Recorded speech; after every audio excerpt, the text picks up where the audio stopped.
Quand on pense aux personnes les plus maléfiques et assoiffées de pouvoir de l'Empire romain, on pense immédiatement à des gens comme Ricimer ou à des empereurs brutaux comme Commode ou Caligula. Mais nous avons parfois tendance à oublier que pendant 340 ans, il y avait une organisation militaire au sein de Rome qui a acquis un tel pouvoir qu'elle décidait parfois du destin de tout l'Empire. Ils allaient parfois jusqu'à assassiner les empereurs dont ils n'étaient pas satisfaits. À d'autres moments, ils choisissaient de nouveaux empereurs avec lesquels ils étaient le plus satisfaits et s'ils cessaient d'être contents de cet empereur en particulier, ils n'hésitaient pas à l'éliminer et à en choisir un autre. À un moment donné, ils ont même vendu le titre d'empereur au plus offrant. Parfois, ils étaient les protecteurs de l'empereur, parfois une sorte de police secrète. À d'autres moments, ils étaient des faiseurs de rois impitoyables. Et parfois, ils agissaient comme de simples soldats accompagnant leurs empereurs lors des campagnes, combattant les ennemis de Rome. Pendant 340 ans, la garde prétorienne a été une partie intégrante de la structure militaire romaine, mais en 312 après Jésus-Christ, leur temps était venu et leur longue histoire prit fin brusquement. C'était vraiment la fin d'une époque. Mais comment cela s'est-il exactement produit et quel impact cela aurait-il sur l'Empire romain ?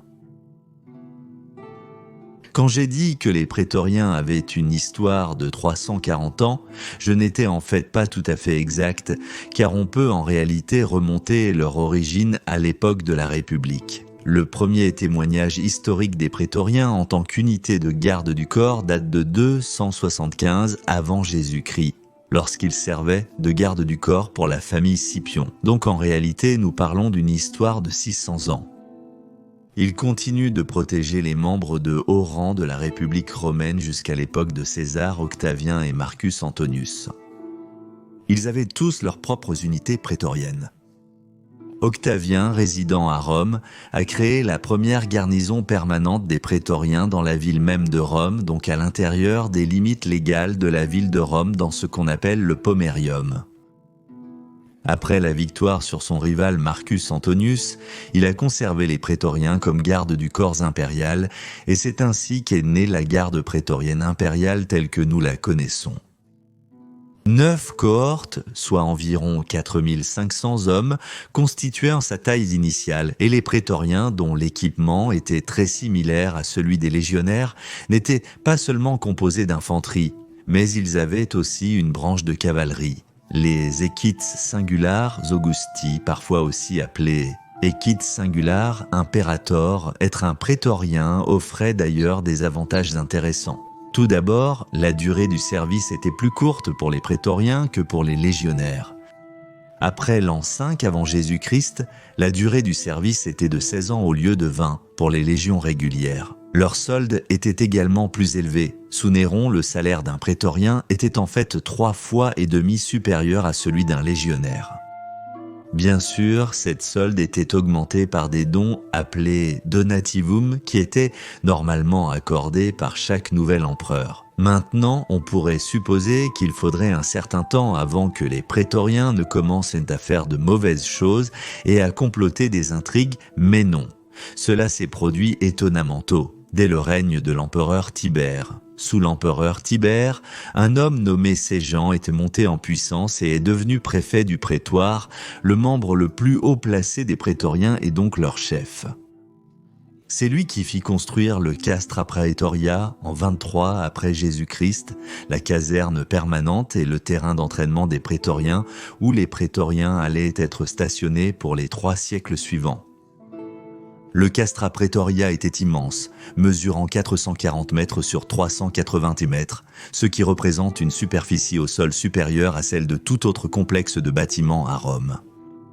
Séjan était très doué pour les intrigues, et il voulait bien sûr devenir l'héritier de Tibère afin de devenir lui-même le prochain empereur, ce qu'il a d'ailleurs presque réussi.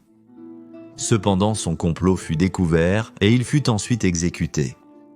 Inutile de dire qu'à ce stade, les prétoriens n'étaient pas très populaires, ni auprès du Sénat, ni auprès de la population de Rome elle-même.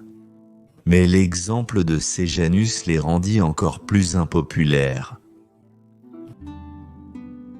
Sous Caligula, les prétoriens atteignirent une taille massive de 12 cohortes, soit près de 6000 hommes stationnés en permanence à Rome. Bien sûr, ce sont les prétoriens qui ont joué un rôle déterminant dans l'assassinat de l'empereur tyrannique Caligula en 41 après Jésus-Christ, et ce sont encore les prétoriens qui ont choisi Claude comme nouvel empereur. Il est assez incroyable que seulement quelques décennies après que l'empereur Auguste les ait installés en permanence à Rome comme sa garde personnelle, il jouait déjà un rôle déterminant dans le destin de l'Empire et dans le choix de qui serait empereur ou qui cesserait de l'être.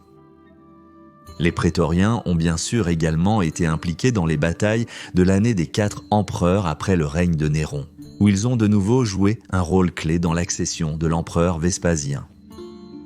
C'est pendant le règne des 5 bons empereurs que les prétoriens se sont enfin montrés sous leur meilleur jour. Ici, ils se sont enfin révélés utiles en accompagnant réellement les empereurs lors de leurs différentes campagnes. Ils ont combattu lors des guerres daciques de Trajan. Ils ont accompagné Lucius Verus contre la Perse et ils ont accompagné Marc Aurèle lors de ses campagnes contre les Marcomans en Germanie. Mais ensuite vint Commode. Et c'est vraiment à ce moment-là que les prétoriens allaient commencer à toucher le fond. Tant qu'il y avait de bons empereurs sur le trône qui les occupaient, comme ce fut le cas à l'époque des 5 bons empereurs, en les emmenant avec eux lors de campagnes loin de Rome, ils ne pouvaient évidemment pas faire de mauvaises choses. Ils étaient occupés. De plus, s'il y avait un empereur fort et bon à Rome pendant qu'ils y étaient stationnés, cela fonctionnait aussi. Mais ce qui ne fonctionnerait absolument pas, c'est s'il y avait soit un très mauvais empereur, ou un empereur faible pendant que les prétoriens étaient stationnés au Castra Praetoria, car bien sûr, ils commenceraient immédiatement à conspirer à nouveau. Sous Commode, un certain préfet du prétoire nommé Cléandre est monté au pouvoir et il était extrêmement brutal et impitoyable. En 188 après Jésus-Christ, il a ordonné un massacre de civils, et il y a même eu une bataille entre les prétoriens et les cohortes urbaines. Ces cohortes urbaines ont été créées par Auguste pour servir de contrepoids au pouvoir immense des prétoriens, mais aussi pour faire office de police de Rome. Elles étaient sous le commandement du préfet urbain de Rome, le préfectus urbi. C'étaient bien sûr aussi les prétoriens qui étaient en grande partie responsables de l'assassinat de l'empereur Commode. Mais dès que nous pensons qu'ils ont rendu service à Rome, en débarrassant l'empire du tyran brutal Commode, ils sont tombés au contraire dans leur pire travers. Parce que le règne de Commode était si mauvais que tout respect pour la fonction d'empereur s'était érodé, et donc ils ont tué l'empereur Publius Helvius Pertinax parce que les finances de l'État avaient été ruinées par le règne extravagant de Commode, et donc le pauvre homme pensait qu'économiser un peu d'argent serait une bonne idée. Afin de rendre l'armée plus économique et de rétablir les finances de l'Empire, il a donc refusé d'augmenter davantage la solde des prétoriens, qui était déjà très élevée à la base. Les prétoriens avaient été tellement gâtés que cela les a rendus très en colère. Et donc, quelques centaines d'entre eux ont pris d'assaut le palais impérial, sur la colline du Palatin, et ont tué l'empereur. C'était le point le plus bas des prétoriens. Pertinax était un bon empereur qui aurait pu accomplir des choses intéressantes avec l'Empire romain, mais je suppose que nous ne le saurons jamais. Ce que ces choses auraient été sous Septime Sévère. Ils sont repartis en campagne et ce sont encore les prétoriens qui mirent fin à l'empereur Caracalla. Ce sont aussi les prétoriens qui mirent fin à Elagabal. Sous Maximus Thrax, les prétoriens étaient de nouveau en campagne active, cette fois-ci au cœur de la Germanie. Pendant la crise du IIIe siècle, les prétoriens accomplirent de nouveau des actions remarquables. En 249, ce sont eux qui ont assassiné Philippus II, le fils de Philippi arabe. Sous l'empereur Aurélien, ils se sont soudainement révélés à nouveau utiles, car ils combattaient à ses côtés contre l'empire palmyrénien séparatiste, aidant ainsi à assurer une victoire importante pour l'empire romain. C'est sous l'empereur Dioclétien, en 284 après Jésus-Christ, que les prétoriens allaient, pour la première fois en 300 ans, perdre une part significative de leur pouvoir. Dioclétien choisit de ne pas résider à Rome, peut-être parce qu'il n'aimait pas trop vivre à proximité des prétoriens. Il se souvenait certainement que de nombreux empereurs avaient connu une fin prématurée aux mains de ces troupes redoutées. Néanmoins, malgré cette perte de pouvoir, ils continuèrent tout de même. En 297, ils accompagnèrent l'empereur Maximien lors de sa campagne contre les Berbères, où il s'aventura profondément en territoire ennemi, dévastant le cœur des terres des tribus berbères et les repoussant dans le désert du Sahara.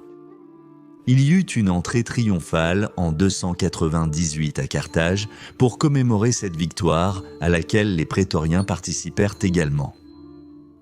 Au début des années 300, Galère tenta de dissoudre la garde prétorienne et ordonna donc à son empereur subalterne Sévère d'accomplir cette tâche.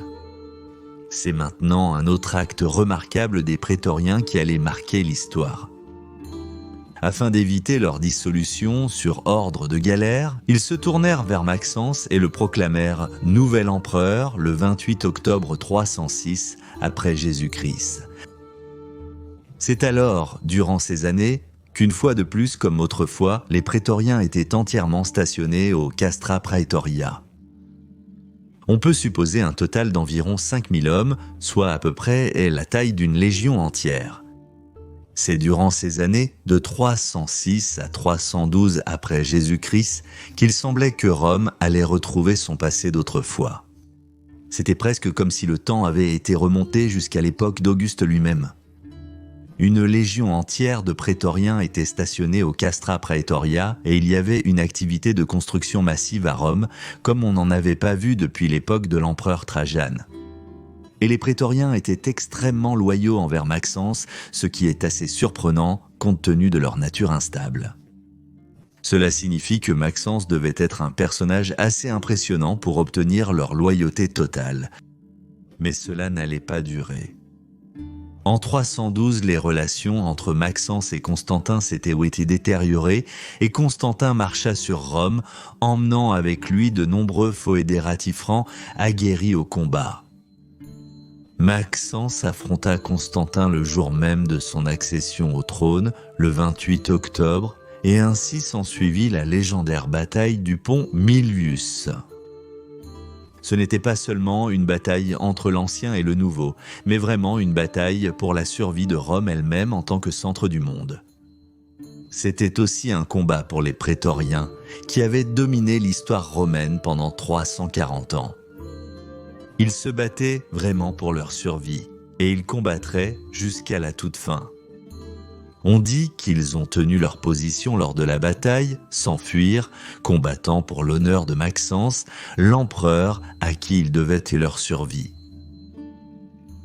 Mais les troupes fédérées aguerries de Constantin venues du Rhin avaient simplement vu plus de combats au cours de leur vie, et étaient donc plus expérimentées. Et c'est ainsi que la majeure partie des prétoriens fut tuée en ce jour fatidique du 28 octobre de l'an 312 après Jésus-Christ. Ainsi, non seulement le sort de la ville de Rome elle-même en tant que centre de pouvoir dans l'Empire romain fut scellé, mais aussi celui des prétoriens. Parce que le reste d'entre eux qui avaient survécu étaient jugés trop dangereux par Constantin car ils demeuraient toujours loyaux à Maxence. Et ainsi, il les a dissous en voyant les prétoriens survivants loin dans différentes parties de l'Empire, les incorporant dans diverses autres légions. Et il rasa le Castra Praetoria jusqu'au sol, et dans cette zone, il ordonna la construction d'au moins une nouvelle église. Il mit fin au régime des prétoriens, qui étaient parfois des soldats redoutés sur les champs de bataille, parfois faiseurs d'empereurs, mais parfois aussi ceux qui mettaient fin aux empereurs. Ils avaient à dominer la politique romaine pendant des siècles, façonnant l'Empire romain tel que nous le connaissons. Les Scholae Palatina, au sujet desquels j'ai réalisé une autre vidéo, allaient désormais devenir la garde personnelle de l'empereur. Mais sont intervenus dans la politique romaine par le biais de leur pouvoir militaire. Se termine maintenant avec la dissolution des prétoriens. Eh bien, cela aurait pu être le cas, cela aurait pu être le moment où Rome se serait débarrassée d'une forme de dictature militaire. Mais Constantin a commis une erreur critique. Oui, Il a bien mis fin aux prétoriens, mais il a créé le poste de magister militum, général suprême des troupes romaines, et malheureusement, en Occident, il n'y aurait qu'un seul magister militum, conformément au décret de Constantin. Et donc, qu'est-ce qui s'est passé? Désormais, au lieu que les prétoriens forgent le destin des empereurs, il y aurait un général puissant forgeant le destin des empereurs. Déjà au début des années 390, un magister militum appelé Arbogast agissait comme faiseur d'empereurs en Occident. Stylicone, quant à lui, s'est révélé être un magister militum très compétent, tout comme Constantius III ou Flavius Aetius. Mais ensuite, Ricimer s'est élevé pour devenir magister militum. Et c'est là que les choses ont commencé à mal tourner. Très rapidement pour l'Empire romain. Dans la plus pure tradition des prétoriens, Ricima a tué des empereurs, proclamé Nuance, et ainsi absolument déstabilisé l'Empire romain d'Occident, à une époque où la stabilité était cruellement nécessaire. Je pense que les prétoriens auraient été très fiers de Ricima, et ainsi, nous voyons qu'en fin de compte, l'ingérence de l'armée dans la politique non-romaine, d'abord les prétoriens pendant plus de 3 siècles, puis le magister militum pendant encore 100 ans, s'est avéré fatal pour l'Empire romain. Parce que tant que Rome était forte, cette ingérence pouvait être absorbée par l'Empire. Mais lorsque Rome était faible, cela s'est avéré désastreux. Si vous avez aimé cette vidéo, veuillez envisager de soutenir cette chaîne via Patreon ou via l'abonnement YouTube, car c'est votre soutien qui rend cette chaîne possible. Vous auriez toute ma gratitude et je voudrais tout particulièrement remercier notre nouveau membre, Kaysar LG Gaming. Merci beaucoup LG Gaming de soutenir cette chaîne. Majorien lui-même serait fier. Et bien sûr, je veux remercier tous ceux qui soutiennent S'aimer Vegan de quelque manière que ce soit. Vous êtes formidables. Et si vous voulez en savoir plus sur Ricima, vous pouvez regarder cette vidéo dans le coin supérieur droit.